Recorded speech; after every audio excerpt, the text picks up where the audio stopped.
So first of all, Andres, Head Technology, thank you very much for having me. It's a privilege to be the speaker at your first webinar for the year. And I'm looking forward to a lot of exciting stuff together this year and further.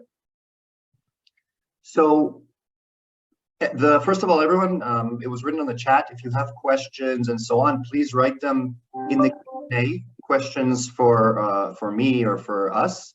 And we will answer them later on. We'll take breaks to answer them. And of course, if you're interested in hearing more, reach out to Head Technology and we would be more than happy to discuss. So what we're going to talk about today is, as you see in the title, is the evolution of penetration testing via automated security validation. And as we go on, we're going to understand what automated security validation is and how it can help us, right, as organizations. I know that Andres gave me a big build-up. LinkedIn is LinkedIn, but it's true. I am currently head of channel enablement for Pentera. I cover EMEA and APAC as the regions, everything that's not the Americas. I'm a former pen tester back in the days when I had hair. I am the 14th Penterian, the 14th employee in the company. To date, just so you know, we're over 350. And it's been amazing seeing this rocket ship grow or take off. I've been a CISO 3 times, once for Pentera, and I wrote a book about dark web analysis. So yeah, that's just a bit about me. Let's dive in. This is one of the cyber tunes that we Pentera publish often. Feel free to go to our website and sign up for them.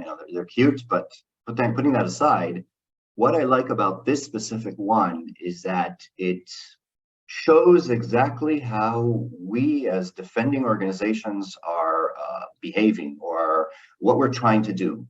There's so many attacks out there, so many attackers, so many techniques. And you probably hear about it and see, like I do, in the news and so on, almost on I would say, a weekly, if not more frequently, basis, where organizations are breached, attacked, affected by ransomware and other nefarious techniques. And what do? We buy a lot of tools, a lot of controls, a lot of products, all of them excellent, amazing, right? And there's nothing bad to say about any type of product per se for themselves.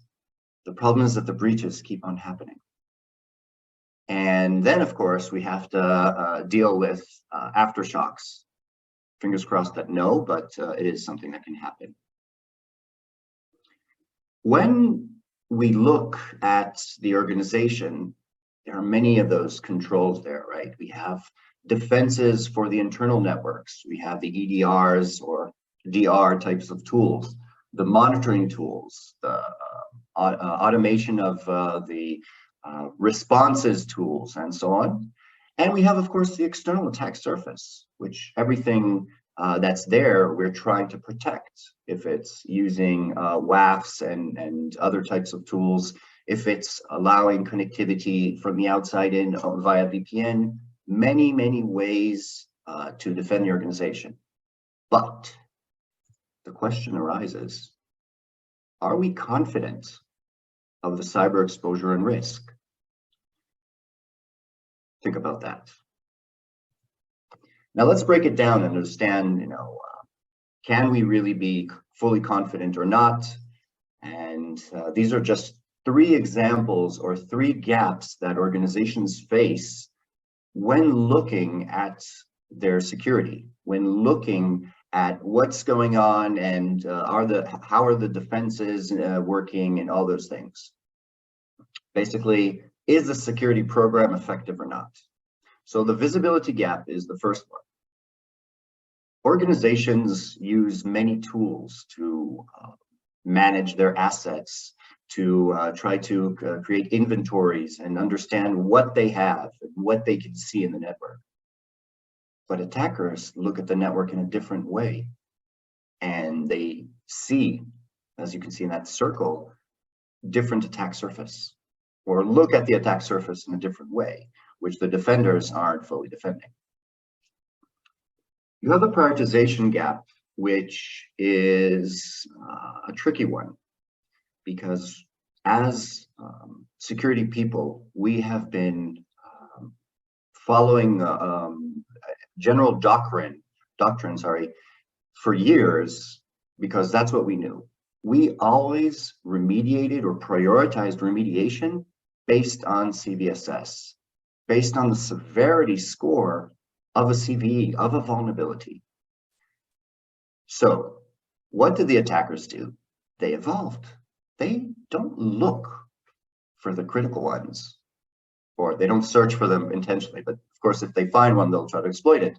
But they look and mainly try to exploit, and you know the term, low-hanging fruit, which are the low and medium level vulnerabilities. And think about vulnerabilities that are not monitored or managed by vulnerability scanners, by vulnerability management tools, the dynamic vulnerabilities, because CVEs are static vulnerabilities. They are based on the type of operating system, the applications deployed. It's binary, yes or no. Is this KB deployed, installed, or not? And attackers are trying to exploit misconfigurations in the network. The main thing, user activity, all kinds of weaknesses which are not defined as CVEs. So there's a lot of gaps with prioritizing the remediation of vulnerabilities. Basically, the current way is not effective. And we have the validation gap, where a vulnerability scanner will assess and say, yes, the vulnerability exists, but how do you confirm it?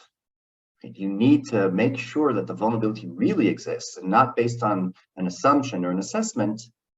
Otherwise, well, your IT or remediation teams will get very frustrated.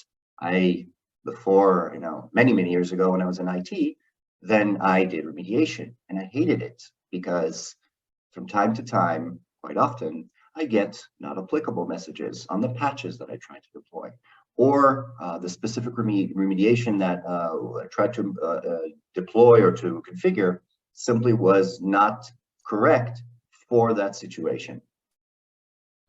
So there's a big gap there between believing that a vulnerability exists and confirming that it indeed not only exists, but notice that below, there's an impact.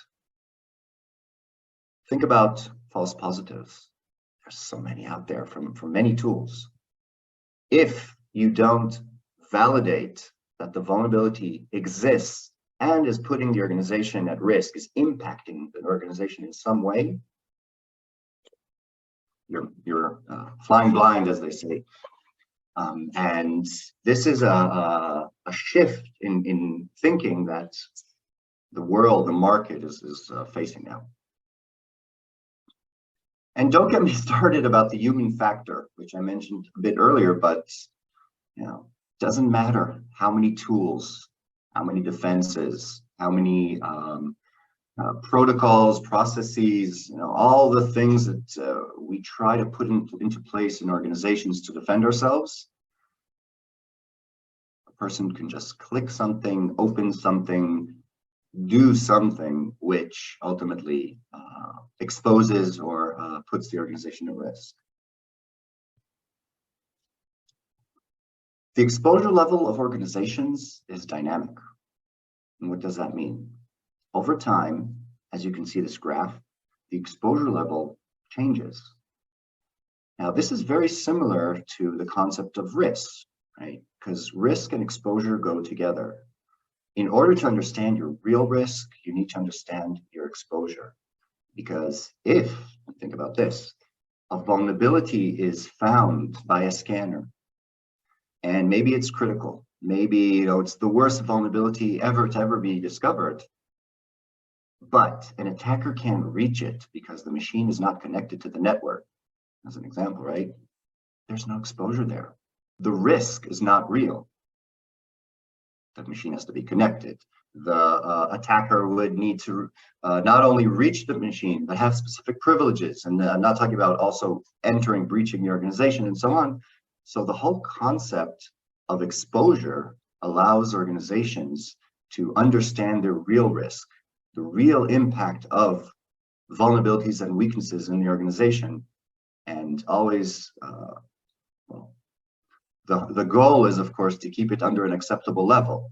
Now, I'm going to ask you, everyone here on this webinar, you feel free to write in the chat, what do you think these peaks are, these bumps in the graph over time? What can cause these changes in an exposure level in an organization? Give you a minute to think about this.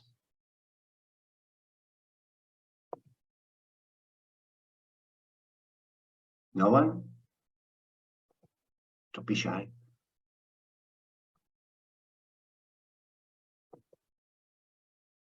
Okay. Leaving me high and dry, no problem. So these peaks are changes that can happen in the network. Imagine standard scenario, a new employee joins a company.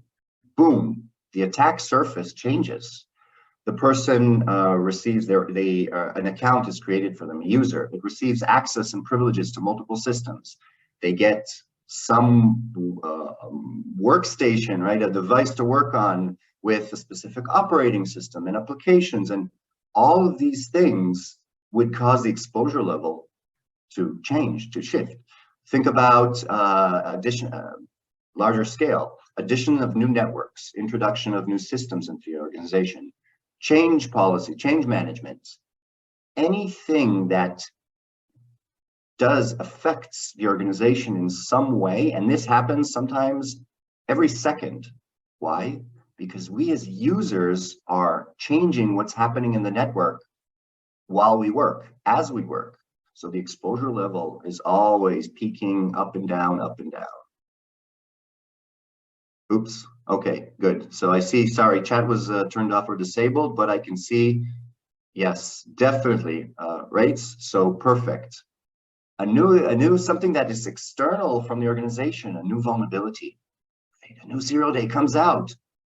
If it affects the organization, boom, exposure and can go up. Definitely, okay, you you all know what the peaks are. Okay, I will continue with no more questions. Okay, yeah, please use the Q&A. Now, what we do as organizations is two things, right? We buy those tools, right? Need to do it. You know, it's not that we have to do these things, and we need to validate that those tools work, or validate that our critical business processes are protected, that our critical assets in the organization are protected. To date, the way to do this is manual penetration testing. Red teaming, if you will, also as a activity in the validation space. But there are challenges with this, and I'm speaking from experience. The main, I would say, challenge is all around budget. Penetration testing is an expensive activity because the pen testers, are doing something that is on demand and is required and is, requires proficiency, but still it's expensive. So what happens? A standard penetration test would, for a mid-sized organization, something like 3 weeks with 2 or 3 penetration testers. Now, penetration testers are human, so we don't work 24/7. We're not a machine. 9 to 5 with water breaks, restroom breaks, lunch, snacking, talking, things that humans do, which means that this impacts the scope. I have very, very rarely seen a penetration test cover an entire organization, let's say 500 endpoints and above.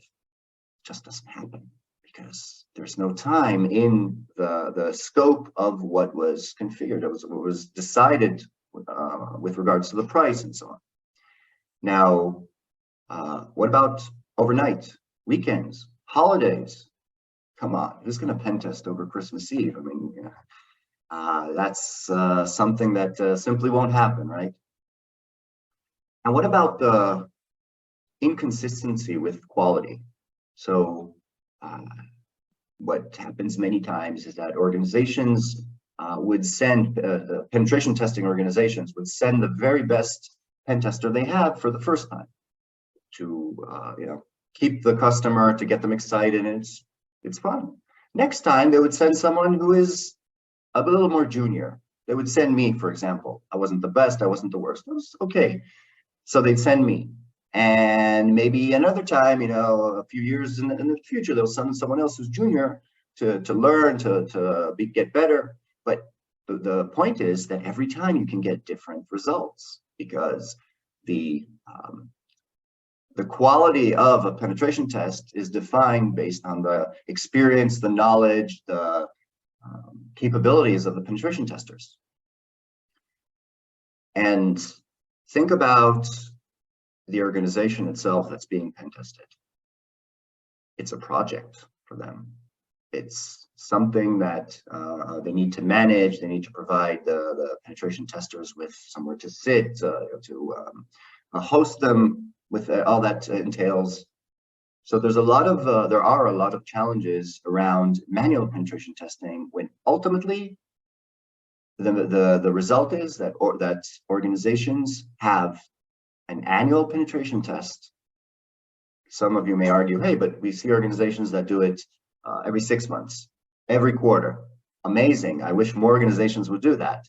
But the sad truth is that most organizations do it on an annual basis. Remember what I said about exposure? The exposure level changing all the time. So are they really protecting themselves? Maybe on the static stuff that doesn't change a lot, the vulnerabilities per se. But since the network and its exposure level, or the external attack surface, fluctuate, change so much, it's like trying to, push Sisyphus pushing the rock up the hill. When the penetration testers perform what they do, a second after they leave the organization, is basically their attack surface has changed and are probably vulnerable to something else.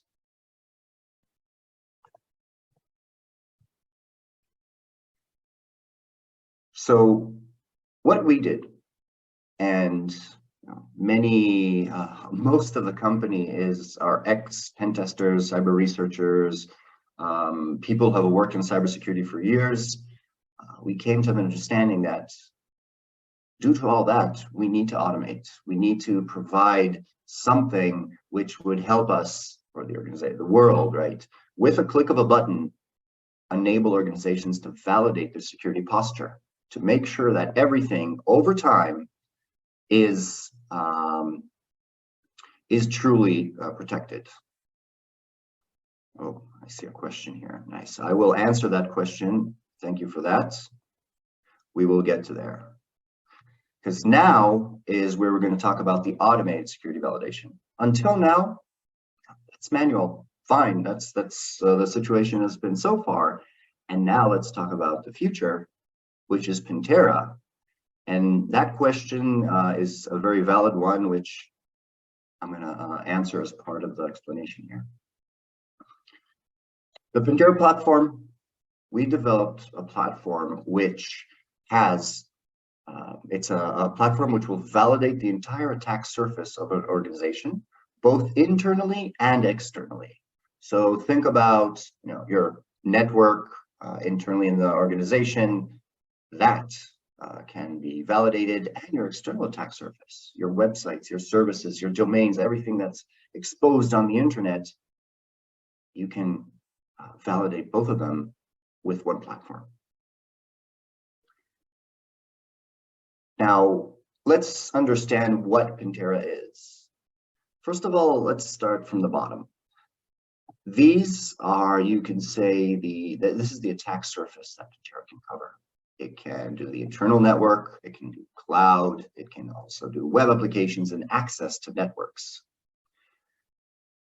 There are several differentiators and unique capabilities that Pentera has, 3 of them written here. So autonomous, right? We're talking about automating.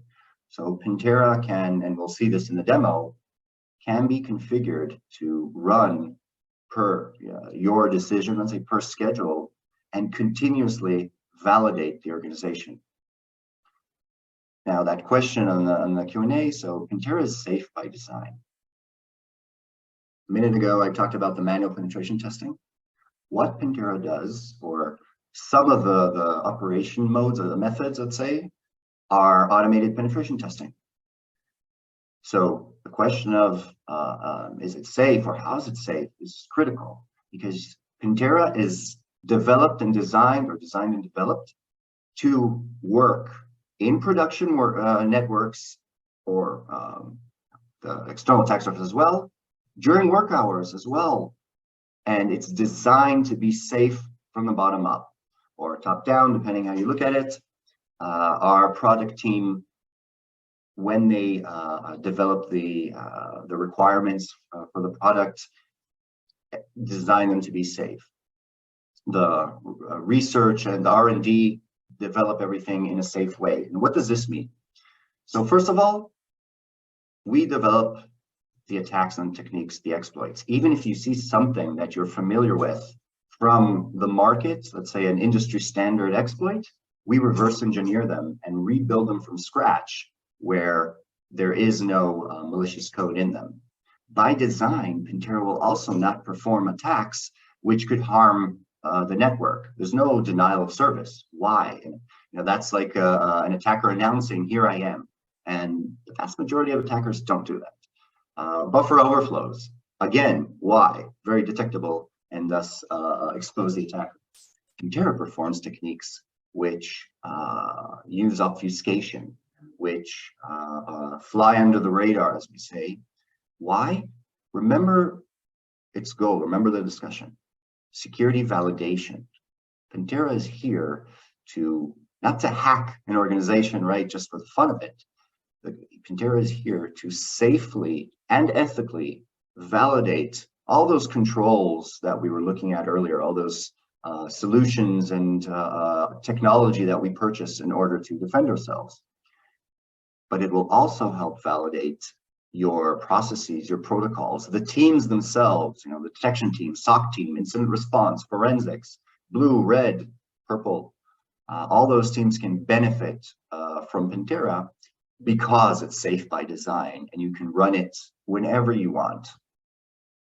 By the way, I think I'm proud as can be to say this. We do not only develop our own exploits and files and so on, we also find 0 days. When I say we, our research department, as we call them, Pentera Labs, they discover 0 days and publish them. And of course, we add their exploitation into the platform together with how to remediate afterwards. But we also do some more. Most of you are probably familiar with the MITRE attack framework. Our researchers add new techniques to the framework. We develop new ways of attacking for Pentera and publish them or share them with MITRE in order to add new ways, right? They categorize them, those T1000s, as they say. Now, agentless is a critical part of the platform. You don't need agents to run Pentera. And to kind of, offer something here, just so you know that with Pentera, we offer a 1-day proof of value. Think about all the other security tools out there, weeks, months, just to test that they work and you like them and so on. Pentera, 1 day, because it's agentless. You don't need to deploy things and install and so on. Naturally, a lot of other values there. The IT or networking people will thank you. Oh, wait, We don't need to manage things on the endpoints. It's so fun. There are two parts of the platform. Pentera Surface will validate the external attack surface, and Pentera Core will validate the internal attack surface. We have modules on top, the credential exposure looking in the middle there of the screen. Pentera will search for leaked credentials that were publicly, exposed, let's say, on the surface web and on the dark web, and take them and use them to try to log on, try to use those credentials to access anything it can on the external attack surface, but also that database of credentials, of leaked credentials that it found, would be used internally to make sure that they're not, let's say that they were maybe disabled if they're not in use anymore in Active Directory, that the passwords were changed, and so on. The ransomware ready one is, well, it's, I think, always very relevant because of the fact that we're hearing about ransomware attacks all the time. And Pentera can safely perform full ransomware kill chains, performing Conti, Maze, Revel, Lockbit 2.0, and of course we add more and more, performing all of the real IOCs that those ransomware campaigns would. If you look kind of at those icons here on the top, so we'll talk about them in the next slide. I just want to take a pause for a second and see about the questions.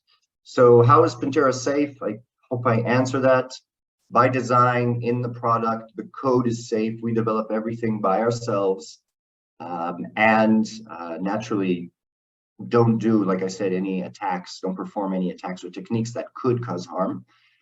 Ultimately, we have a very evolved QA process, both automated and manual. So if anything is, thousands of times that they're tested, even remotely off or not safe as should be, we won't introduce them to the platform.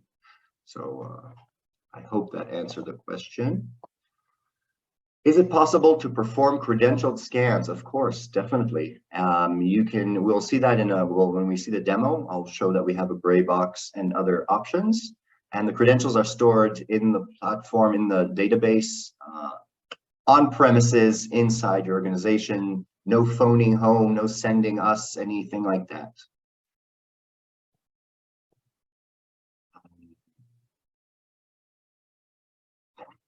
So I like that question, if there's a Pentera host that has access to all network assets and subnets, it may appear the biggest threat to the whole network, for sure. But you could say the same for your SIM platform, where it gets all the logs from all the tools. You could say the same for the dashboard, let's say, of the EDR. I mean, yes, there are, every security tool can be a leak, but Pentera is deployed, like I said, on-prem. There are multiple safeguards that we implement in the platform, locking down unnecessary services, closing down ports, or filtering them out, I should say. For example, root, right? Everyone uses root to remotely access devices, so preventing remote access in that way, all kinds of lockdowns, in addition to the encryption of the database and so on. So we take all the possible safeguards or considerations into defending the platform. And again, it's inside. So if anyone is going to get there, then that's the least of the worries, I would say. Like that question, Andrew Smith. If the network is not flat but segmented, how Pentera can discover endpoints? Beautiful. So Pentera is intended to validate if the segmentation is working. So what you could do is provide the IP addresses of a remote network, a segmented VLAN, let's say, in your network, and Pentera will try to reach it. If it can, it will show you how it did so you can fix it. If it can't, you got validation. But we did take into consideration this, of course, option where, yes, segmentation is working properly, and you still want to test a remote network. We have the option for distributed architecture. which you can deploy extension of Pentera in, as we call a node. It could be dynamic, so ad hoc, non-persistent, test that network, and finish.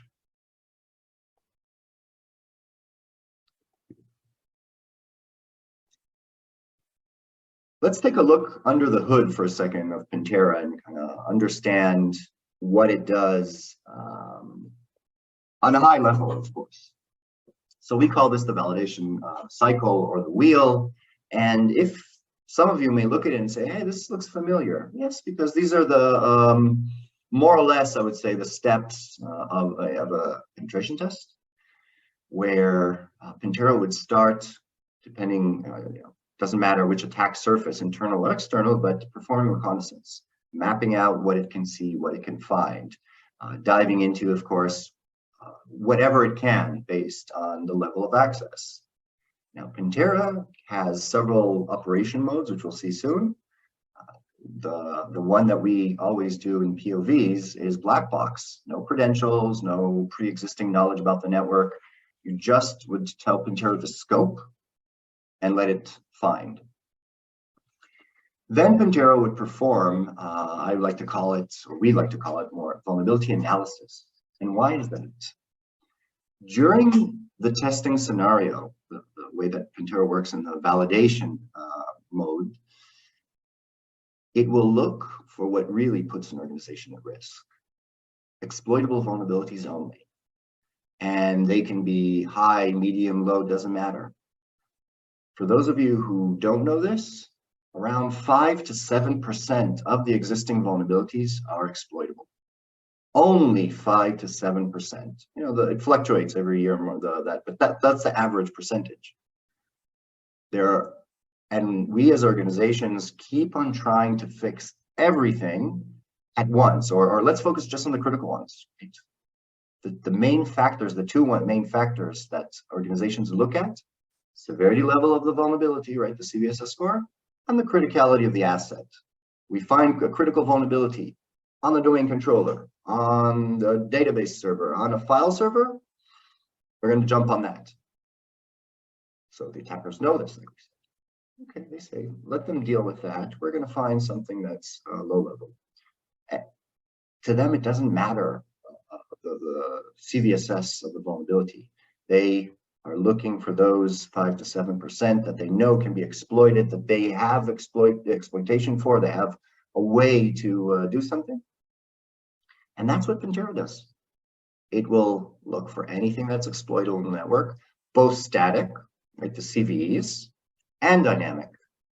Because it's operating in a dynamic manner, then it can find these things. It can try to traverse the firewall and see if it can pivot to a different network. It will try to overcome the EDR. It will try to perform all those actions which can show if there's a misconfiguration and more, and we'll see this.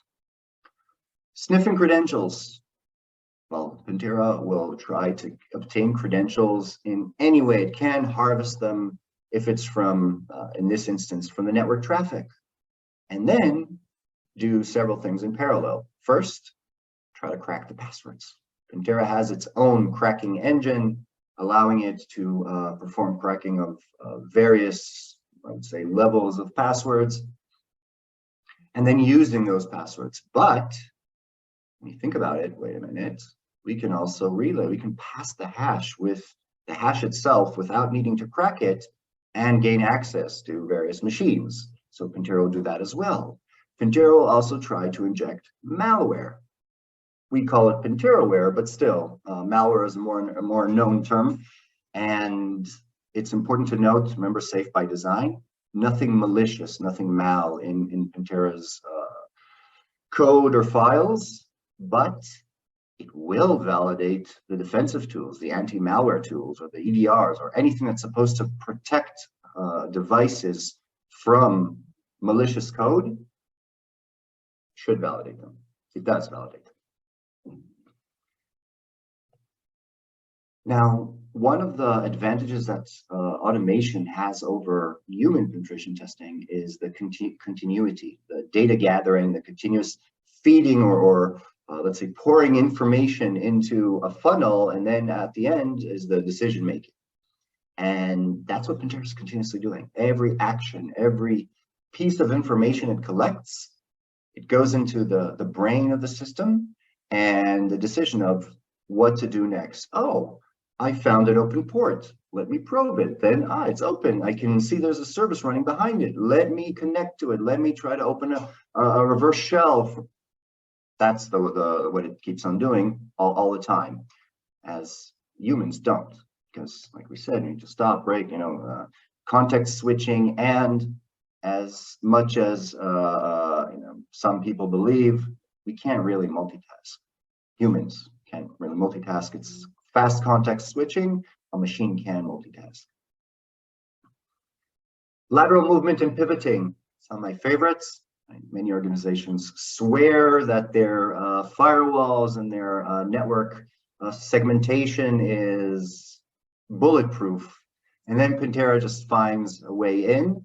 Many times, and this is in relation to the pivoting aspect, finding pivot machines, a device that has one network card in network A and another network card in network B. And then through that machine, an attacker can pivot to a different network. Pentera will look for them and try to exploit that as well. Privilege escalation is one of the things that attackers always try to do, because they begin usually with no privileges. That's why we have as penetration testers the black box capability, right? No knowledge, no access. Pentera will try to escalate privileges, ultimately trying to reach the point where it can create its own domain admin accounts. Although not only, it again, as an advantage of automation, a human penetration tester, or even a team of pen testers working together, can only work sequentially, one after the other, right? Okay, I will do the vulnerability scanning. Someone else will do the sniffing, maybe using a tool, and so on. And when the next stage comes on, we have to move forward. We can't really parallel things and so on. But Pentera can, and thus it will still continuously work with all the information it collected until the duration expires or the user manually stops it. So think about this. You can schedule Pentera to work for days, weeks, covering networks, large networks in that time. And in that time, Pentera will just try to perform any and all techniques that it can that are relevant to the attack surface it found. When I did pen testing, there were two things that I liked less.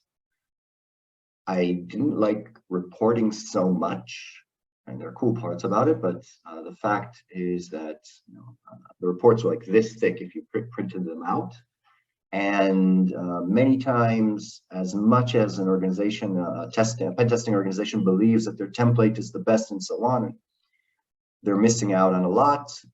And a lot of it simply is just, okay, let's just look at the top 3, top 5, and then push everything to the side. How long does it take to get the penetration tester's report? A week, 2 weeks, right? Depending on the size of the organization tested, of course, but between a few days to maybe a week, let's say. I'll be kind.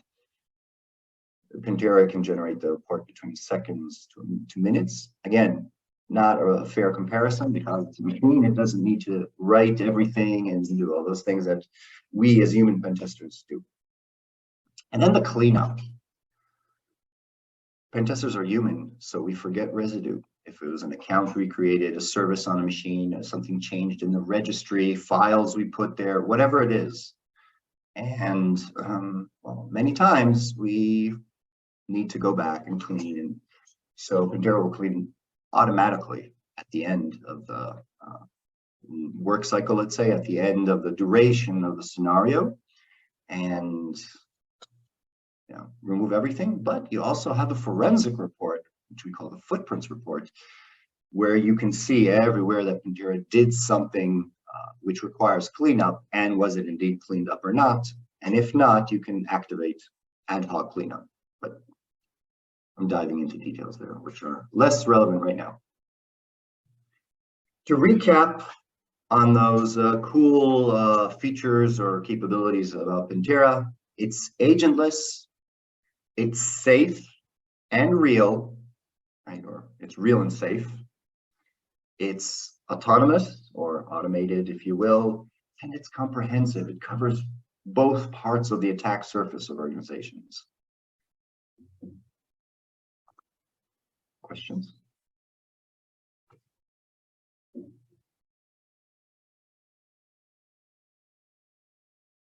Come on. I think that we will start with some questions, and I would like to introduce one of our panelists, Mr. Anders Larsson. I think that he's definitely having some questions. Anders, I hope that you could join. Yeah, thank you so much. Yeah, I have a lot of questions, of course. I know Sion, but yeah, the question was, would you do some demoing as well, Sion? That was my number one question. After the questions part, we're going to have the demo part, definitely. That was my number one question. So if you're going to do it, that's a beauty. Seeing is believing. That is true. That is true. Come on, give me some harder ones. If that was the... No, okay. So I'm going to basically shift. I'm going to stop the share here and shift to the interface of Pentera. Naturally, any questions, feel free. You can see the screen now, Anders? Yeah. Yep. Perfect. Awesome. So we are looking at the interface of the internal part of Pentera. And as you can see, we have three objects on the screen. These are what we call our testing scenarios. You can think of them as the Pentera operation modes. Starting from the left, we have black box, no credentials, no pre-existing knowledge about the network. We're going to run this, by the way. The only information provided to Pentera is the scope. And this is a safety feature, and we'll talk about that. You have gray box where, as was asked earlier, you can provide credentials, local domain, service, web, Azure, you name it.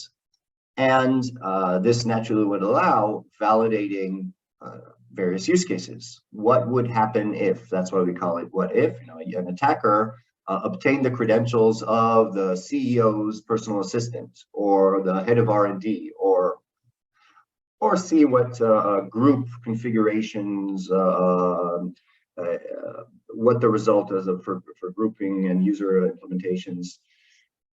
Another interesting part in gray box, you can target Pentera to search for specific files based on their file name or content inside files, scripts, text file, documents, files in general, based on keywords or regexes, regular expressions. So think about private information, searching for ID numbers, credit cards, phones, anything that you can create a regular expression for, Pentera would search. And one of my favorites, targeted testing. Targeted testing is, I would say, a red teamer's dream, because these are ready-made scenarios or use cases to be validated. For example, the ransomware emulation. You can run this to validate if the organization is, well, basically exposed to ransomware or not, or if ransomware can work. Meaning, are the EDRs preventing and blocking as they should? Are you detecting the IOCs and so on? Web attack surface testing. Forget the network, forget the infrastructure, let's just look at the web. Fine. Active Directory password strength assessments. You probably have a password change policy every X amount of time. That's a best practice. So do you test that the password policy is indeed as robust as we believe we configure it? Because what's the problem, right? We have all those tools, all those policies, like we said earlier. we configure them based on best practices. Best practices are generic, usually. Right? There are unique ones, but what we've been seeing is when you configure something based on a best practice and don't adapt it to the context of your organization, your network, things are less secure than what we believe. And by the way, we use Pentera for ourselves, to validate every time there's a change and so on. It's not that we're preaching something that we don't do ourselves. This scenario is a validation without the testing. What it would do is connect to the domain controller, download the database of accounts of users, and start trying to crack their passwords, ultimately giving you a report. But if, remember I said the credential exposure one, if someone has that module, then Pentera would take the database of leaked credentials it found and validate. How many users, right, when they need to change their password, change it to something very similar? Maybe the numbers, instead of 1, 2, 3, 4, 5, 6, or lots of reuse of similar passwords. Pentera will look for them, performing near matching, trying to find those variances because an attacker would look for them. What about those situations where employees use the same password for their work account and their personal email? Pentera will try to find these as well. So you get a lot of results with running that scenario. And we, of course, have others, but I want to show you Pentera in action. So let's look at a black box. Initially, I thought of running a scenario earlier and showing you the results, but then I thought, no, let's do it live from scratch. It would be most effective. There we go. Now, I said scope earlier. With Pentera, it's all about safety. So what we're basically telling Pentera here is only look at devices in this range. Anything that's not in that range is not a valid target. For example, just to keep this maybe slightly technical, slightly more, if I do something like this, Pentera will completely ignore anything else other than 1 to 100. Yeah, actually put 254 just to keep it nice. Oh. You can also, of course, exclude, right? It's sensitive devices, all those things. But the duration, so by default, Pentera will run in this configuration for 1 day, 24 hours. Some of you may be surprised at what Pentera finds overnight. It's the changes that happen, systems go down and let's say the backup services are at times very vulnerable, which is, I guess, counterintuitive, something like that. It's sad. But it happens, and Pentera finds it because organizations don't do these things intentionally. Right? It's these misconfigurations where it can help with. Pen testers usually use tools like Nmap, right, and other industry standard tools to perform the scanning and enumeration in networks, whereas we developed our own engine. And what does this mean? On the safety side, even on the noisiest level, even if you run Pentera on full aggressive mode, it will not cause undue congestion or noise in the network. It will not cause lockout of accounts, anything like that.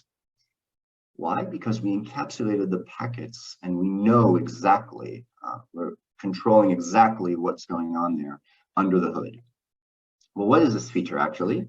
It allows the user to define how noisy or how stealthy Pentera is during the scenario. Let me give you there are many use cases that you can support here, but let me give you 1 or 2. How do you know that your detection tools, or let's say your SOC team, are detecting everything that an attacker, all the activities or the actions that an attacker would perform. Well, most organizations would say we probably don't. Fine, run Pentera on the noisiest level, which is what many of our customers do. We have native integration to SIEM platforms, so Pentera would provide the log of what it did, what it tried to do, what it did successfully and what it tried to do unsuccessfully. And the SOC team would be able to see the feed from all the other tools. Okay, Pentera did this, did we detect? Did we block? What happened? After making sure they detect everything here, they go stealthier and stealthier and so on, where around here is where the detection goes down simply because it's extra stealthy, as we say. But I'm going to put on the default for the demo.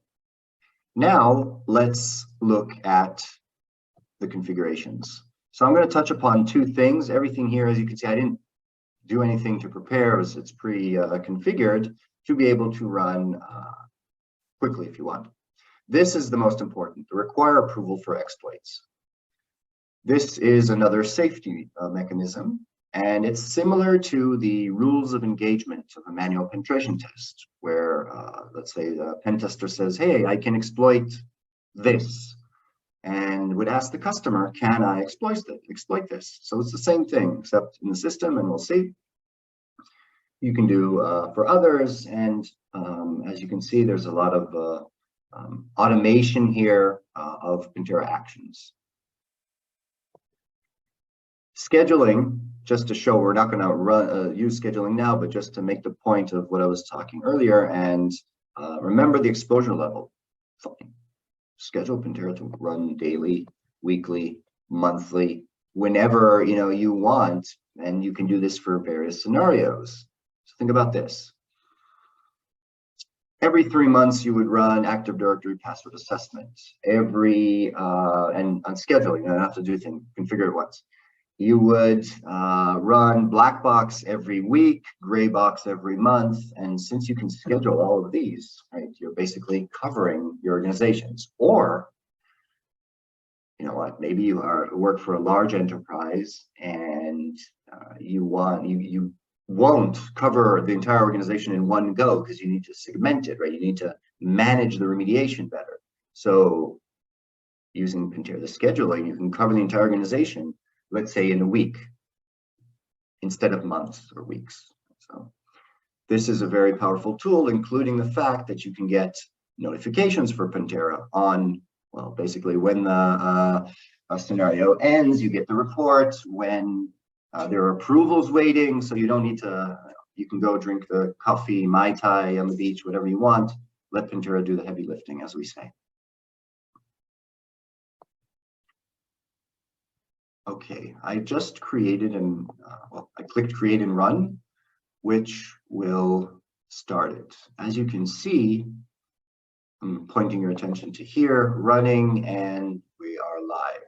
Here you have a timer, which is sometimes interesting to look at when you try to think of the advantages of automation, and how fast it can take a machine simply because it's a machine.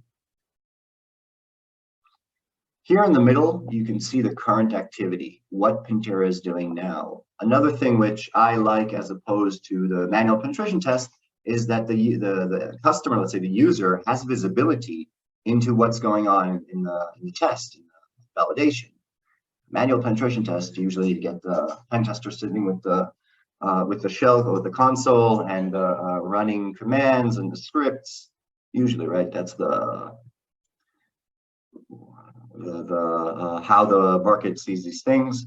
So with Pentera, you can have visibility into what's going on, and we'll talk about that a bit more.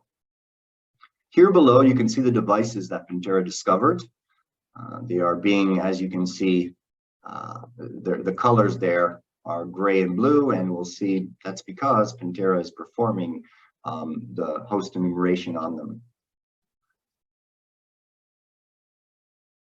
I like that question. What if the asset has MFA? So first of all, MFA is not a silver bullet, right? We've seen that recently Uber and Cisco were breached using MFA. So that's one thing, and we do see that with our customers or with the POVs that we run, that even organizations that have MFA, Pentera sometimes is able to overcome and so on. But remember, that's one avenue of validation. And what about the organizations? What we see, first of all, MFA is not activated for all accounts. It's for user accounts. What about service accounts? What about machine accounts? Pentera can exploit them really nicely as well. The MFA is usually also not implemented, not only on the accounts, but not in all regions of the organization. So there are many those edge scenarios where MFA is not working as it should or as published and so on. And we are continuously improving the capabilities of the platform to be able to meet these requirements. Because if an attacker can overcome MFA, you can be sure that Pentera is going to have that in the system and we continuously add these things. Okay, I see another question here in the chat. This is a great one and pertaining to safety. So you asked Lind if there could be any incident using Pentera, any service disruption or something like that. So I've been with the company over 4.5 years. I've never seen anything. Our safety by design concept prevents it. Right? There's no, there are techniques that could, of course, cause service disruption, right? Because if you perform brute force on a service and the service is not stable or there's some issue there could be a problem, but we've never seen that so far. And that's also why you have the approvals. If your IT or whoever it is, right, in the organization managing a platform or a tool knows that something is sensitive, exclude, don't test it. There's no reason if it's going to crash.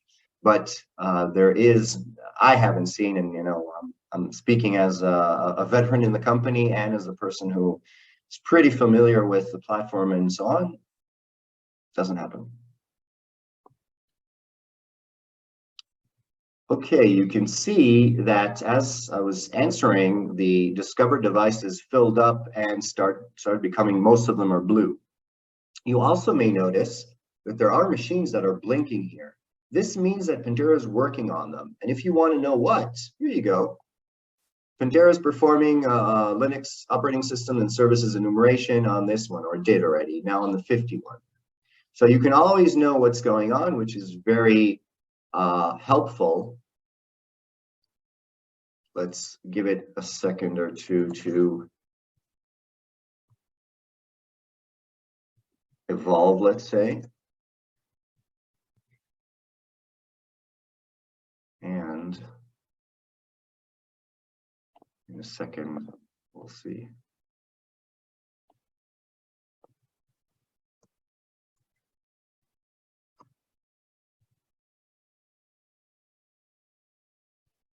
Just looking at something here in the background to see if it's cool.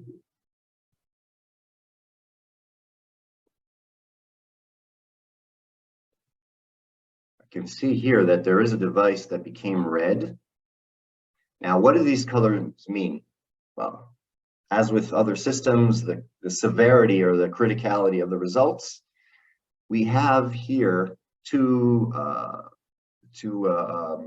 color panels. One is for vulnerabilities and one is for an achievement or for achievements.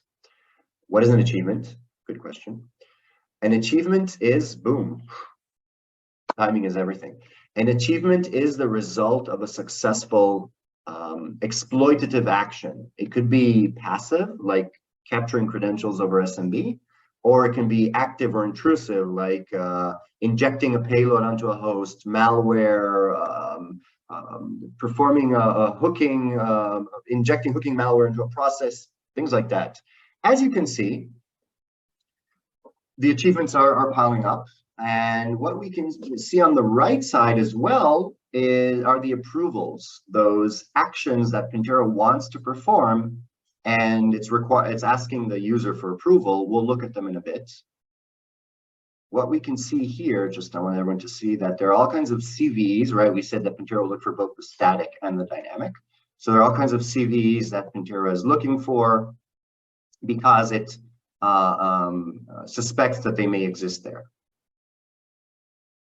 Yes, Giannis, I'm not sure if it's pronounced Giannis or Giannis. Yes, the exact command that Pentera executed is definitely something we, yeah. So exactly because of that, and we will see this in a bit. Definitely something I want to show, the transparency, right? Because like the current activity, you also see that. We have two machines here already, two devices that are red, meaning that Pentera found critical results. Actually, another one just popped up.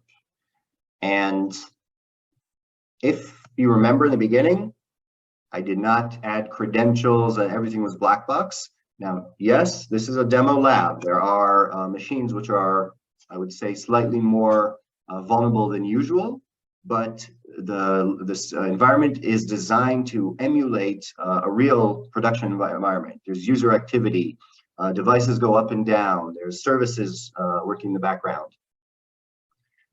What you're looking at is live, right? I can lift my hands and just do like this, so you see it's not me doing anything. Pentera, like I said, will continuously try to find things, not only going in one vector, let's say, or one path, but in multiple ones all the time. Here, Pentera is trying to perform that. I said, remember the vulnerability analysis, looking for the exploitable ones. But let's take a look at the approvals and kind of get the party started, like the music we had in the beginning. I want to show you the types of actions that we currently have.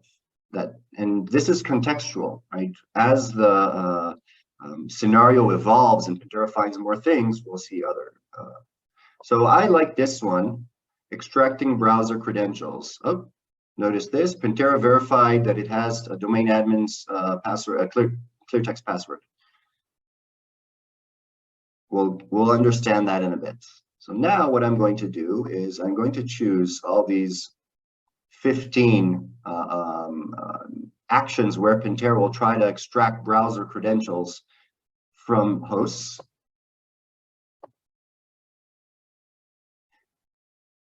Most of our customers, after using Pentera with approvals several times, 3, 4, 5, just to get that confidence, and like you wrote, Giannis, about the false positives, they run the code themselves, make sure that they believe in Pentera, and then they remove the approvals and let Pentera run by itself.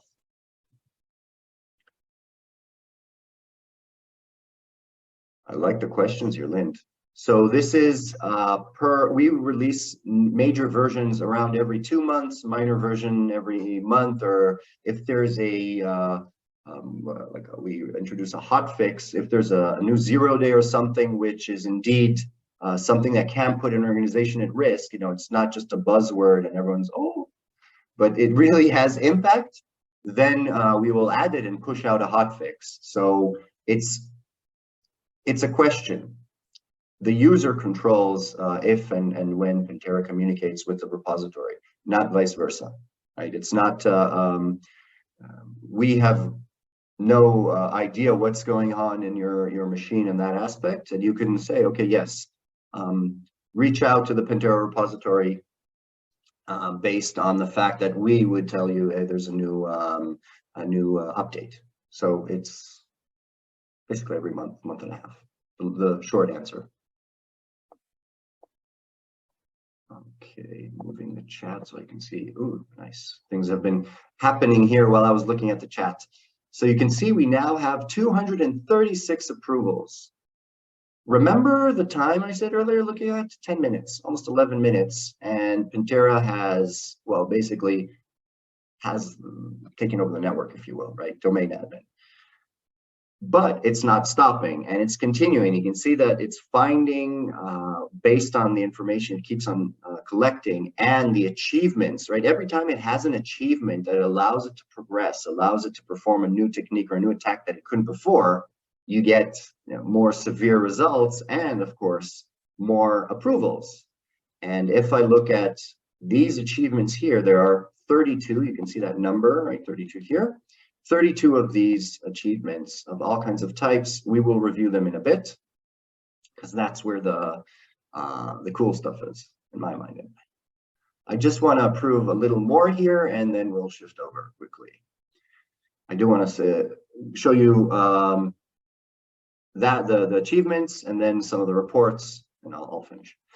So just to show you what other achievements, what other actions are now possible. Emulate maze ransomware. I want to do that. Let's try that on these 15 devices which are vulnerable. Fine, let's do it. And when that finishes, let's see what else. No-pack vulnerability, exploitation, extracting Windows credentials from the domain controller, meaning getting the database for the entire domain accounts, harvesting credentials, hooking malware. I love this one, where Pentera will inject malware into CMD or another process. It's really cool.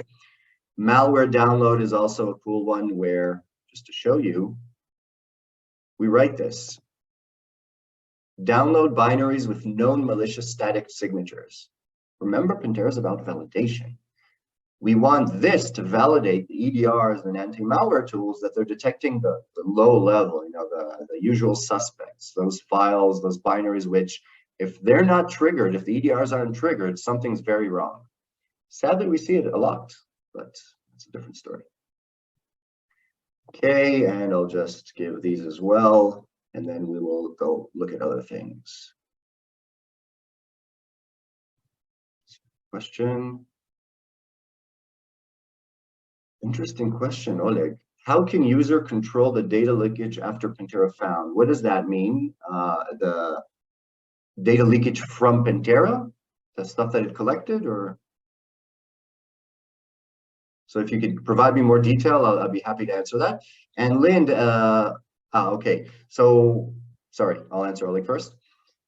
I said earlier, we have multiple safeguards, and naturally we have a document which can be shared about how we harden the Pentera platform itself to make it as safe as possible. There's no 100% in anything except for death and taxes, I was told, but yeah.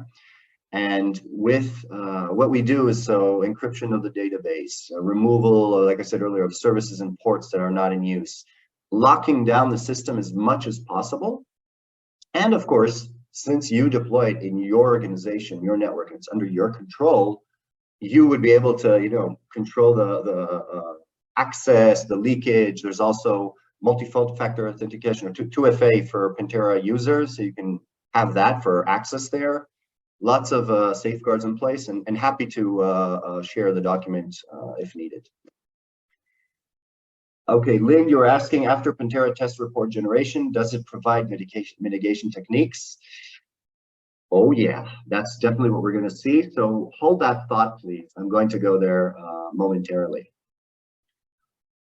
I guess we understood, I hope, right, what's going on here under current activity. You can see that those approvals for Maze, right, Pentera is trying to do them. We can see the devices or the IPs where Pentera is trying to do them, the approvals, the devices that were discovered. By the way, I didn't mention this. You can also, let's see, maybe approve actions from the devices, from the hosts themselves. Some people prefer that. I like to do it in bulk, but that's just me. And let's, yes. So the thing about Pentera, it continues working, right? It won't stop until duration expires or we stop it manually. Let's take a look at the vulnerabilities. This is, in my mind, a very, very important log, let's say, a report. And the first thing to notice is look at the left column, severity. This is CVSS. This is the score. I mean, if you go to, say, 0 logon, it's a 10, Bluekeep, 9.8, and so on. But look at this. A 4.7 is remediation priority number 1. And why is that? That's where, one of the beautiful things about Pentera.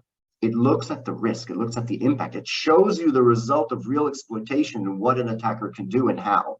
So it knows that this vulnerability, which by the way is a dynamic one, doesn't have a CVE, affects the entire domain and is also the root cause of vulnerability of multiple attack vectors.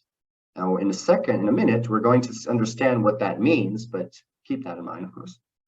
And we can see that Pentera will show us not what's to fix based on criticality, but based on the impact. Where was it found? How many times was it found? What does it impact? And as we'll see in a bit, it also takes into consideration the impact or the rest of the attack vector. Meaning, if this is if vulnerability is exploited, where would it allow the attacker to reach? How many hosts would be impacted? And so on. For each of these, you get details, and to your question, it was Lind. For every vulnerability, and this is added to the report at the end, of course, you get what we call a remediation wiki. So you would have the MITRE technique that it's related to, right? The exploitation of this vulnerability is. The insight, which is what's the vulnerability and what's the risk here? What's the danger? The impact, how would an attacker perform this exploitation step by step? So it's not only, I think it was Janis who said this earlier, wrote this earlier about the code itself, right? That we give you how it's done also in the flow of the attack.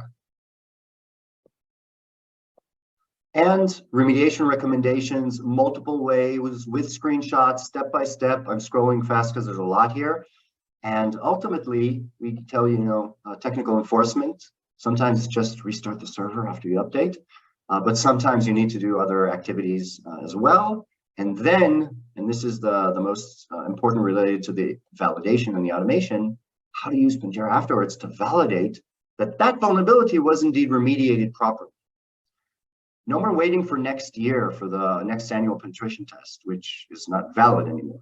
Now, a minute, a second, you maybe even have already prepared this in advance and just click the play button, let's say, or schedule it to run, and Pentera will validate for you. So that is,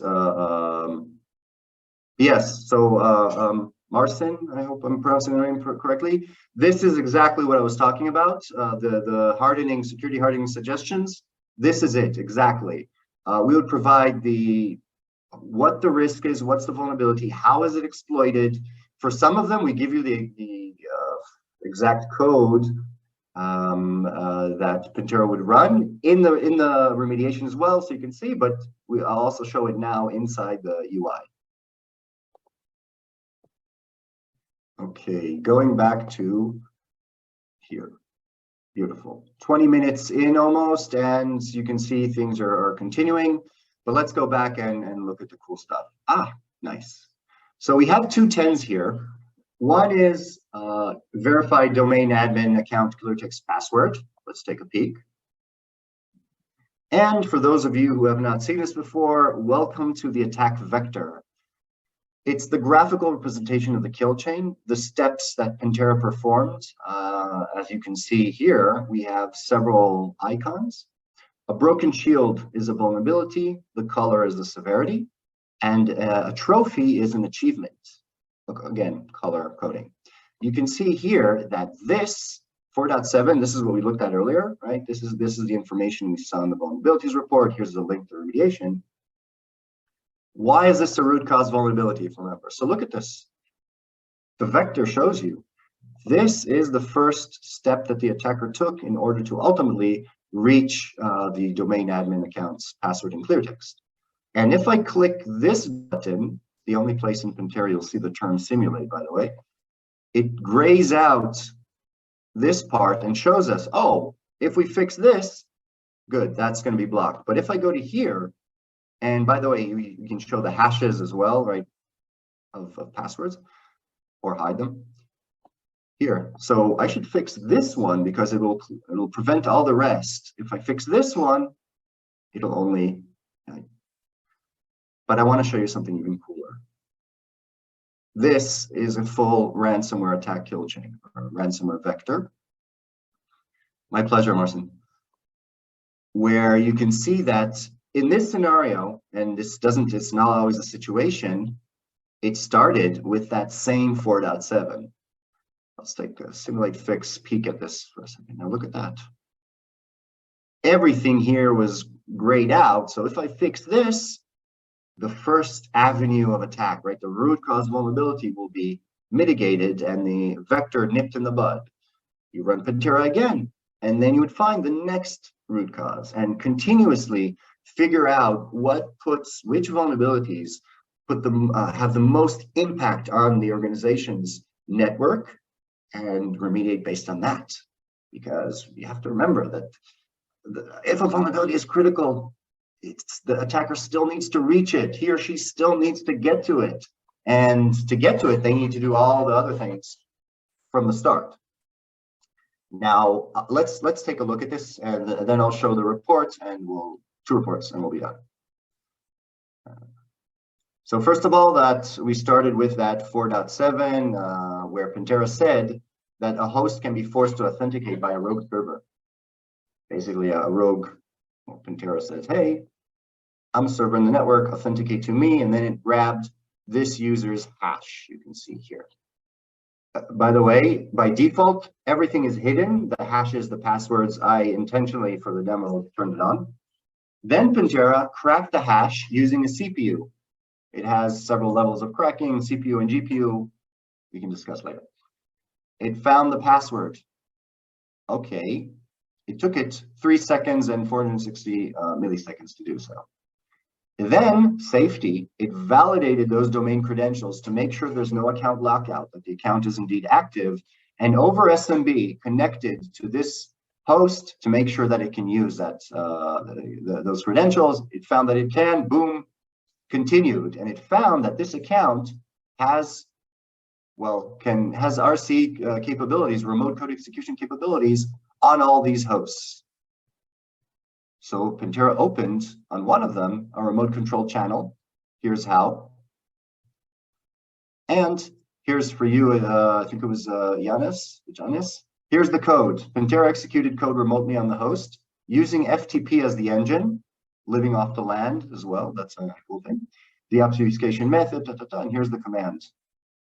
Oops, sorry. I'll mark it. There we go. So you can take that, and of course we have, look at this here, everyone, 38. This number means here that there are 38 instances of this achievement. Pentera executed code remotely on host 38 times in almost 25 minutes. Although the speed isn't, it's a machine, of course. Then Pentera established a connection, that payload, that code that was run, established a connection back to the Pentera device, uploaded malware. Here you go. Here's the code. Here's where it was injected into, to a host. And then here's where it becomes ransomware related. Using Salsa 20, right? Salsa 20 and Cha-Cha 20 are two of the encryption algorithms. It had Maze and then enumerated the files on the host. So again, safety. Pentera will never encrypt or we won't change organizational files. It will make a copy, and it shows you here, right? PNT backup. Those are the files it found. We can talk about safety for hours, right? And then encrypted those files, emulated deletion of the shadow copy. Again, here's the command that was run. And this is the Maze kill chain. These are all the IOCs, all the actions that Maze ransomware performs in the organization, in the network, sorry, and Pentera did so successfully. Okay, I can go on and on and on about achievements and so on in the cyber here for hours, but I do want to start wrapping up and show you several things and give like 2 or 3 minutes for questions. One of the logs we have is called the actions log. And what it does, it shows all the actions that Pentera performs, successful or not. This is the way that organizations can understand, what's working, what's not, what needs to be fixed, and so on. We also are mapped to MITRE. And because this scenario is running, I am going to go to another scenario we have here, just to show you the results in the report.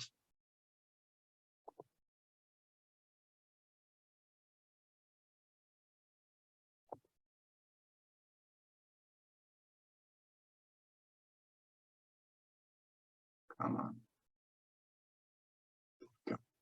Okay, we have two types, well, two reports that can be generated into a PDF, the detail report we're looking at, and an executive report, which has, I like to call it the eye candy, you know, the graphs, the high level information, which are important for the decision makers and not the technobabble underneath. Let's dive in. Okay, first you get an executive summary where you would see a score based on metrics that we would see below. I agree, Andres. And the score, you would get it over time. You can see here, this was run 11 days ago.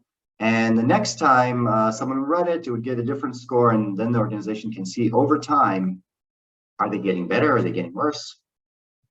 You have a resilience scorecard, which shows you the why that score happened, you know, the high level results, and if an EDR and antivirus was bypassed, what it was, which one was it. You get information about the number of actions Pentera performed, how many were successful, how many not, how many approvals, or those actions that we approved were performed. It affects the results. Post takeover, which ones, how, the host table, jumping quickly, file and shares access, credentials and passwords, compromised accounts, which ones were a privilege, which, and so on. Cracking speed and difficulty. The vulnerabilities sorted, as you can see by the color, based on remediation priority, not severity. Going quickly to the achievements as well, so you can know what was successfully performed in the organization in the scenario. The MITRE attack framework, which we have, the mapping of exactly which techniques and sub-techniques Pentera performed in this scenario. And you can also add choice vectors that we saw earlier to the report, which from the experience of our customers so far, it really helps them explain to the higher ups, because you're looking at something graphical. Oh, we need to fix that 4.7. Why? Here, look, because it's a root cause. Just an example.